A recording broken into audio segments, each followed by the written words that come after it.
I'm not even joking when I say the reason I've gone back to my older style of videos today is because the spoon is in the dishwasher, but there's an absolute ton of news I gotta get through, and I know a lot of people have been asking for the old Riven gameplay back as well. Someone even said I'd ran out of Riven clips, so I just had to prove them wrong. Anyway, for the first story of today, the LCS is under fire for some really questionable camera work. During the NRG and Cloud9 series, there were two signs in particular with pretty controversial stuff on them. As LS points out on Twitter, the first one is telling people to sub to CookieLol's Patreon, and the second one saying, Jack's main, I love Zoe and Annie. I think it's pretty obvious that all of this is kind of a community lore joke, but people from the outside in mightn't think so, with LS even going as far to say the cameraman should be looked into. Again, he's probably also joking, but I'm not sure how funny the pedophilic nature of the signs is. Moving on. The second story of today involves TF Blade. Following all the drama with the accounts in Korea getting banned, Blade transferred an account to Japan with his remaining time abroad and was able to add Rank 1 Japan to his accolades. He concludes his celebratory tweet saying, I'm sorry for Karthus ulting the whole hotel. With Jax as his most played of course, Blade was able to take Rank 1 Japan in as little as 183 games. Very impressive.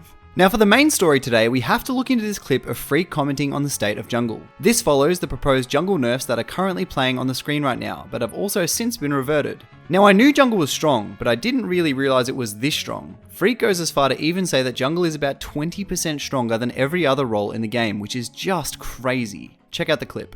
Are some of the jungle changes going to go through? I know the role has a lot of impact in the game, but don't want it to be greatly nerfed. I mean, ultimately, like, the role does have to be greatly nerfed. Like, I think just, like, factually, the role has to be greatly nerfed. It is about 20%, so as far as, like, we can measure, it's about 20% stronger as a role than other roles. Like, if we literally nerfed, like, the overall power of jungle by 15%, that would be probably about appropriate and fair. And in other news, in the last few remaining days of his time in Korea, Dantes luckily somehow had his account unbanned. Between now and then, he was able to reclaim the account back to Challenger, but then went on to say he wasn't stopping and wanted to see how high he could go. Unfortunately, off the back of an extremely impressive win streak, he dropped back out of Challenger, but other than rank 1, I think we can all say he achieved what he set out to and definitely proved the doubters wrong. Now before we move on, I just have to share this absolutely insane gank escape from Faker. This is from Caedrel's perspective, and initially I thought it was impressive, but upon watching it again, I realized amidst all the spells and champions on the screen, Faker was also able to secure the cannon minion. Just watch this. Yeah, third time is the charm from mid lane. Nah, he's fine, isn't he? Unless the house can block. Oh, he sidestepped the dodge. Oh my... Ah.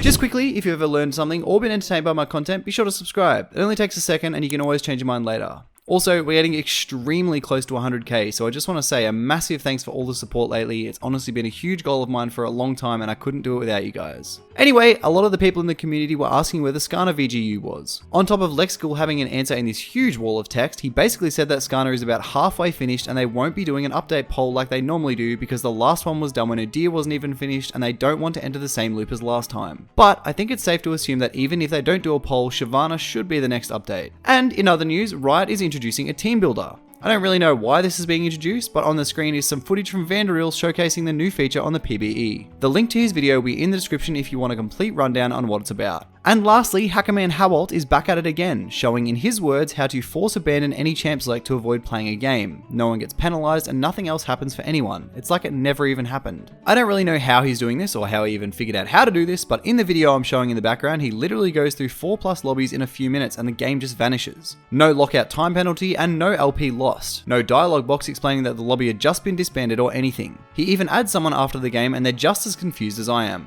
If you want to check it out at the source, then I'll have a link to his tweet in the description. So that's all the news for today. Thanks so much for watching and I'll see you guys in the next video. Bye!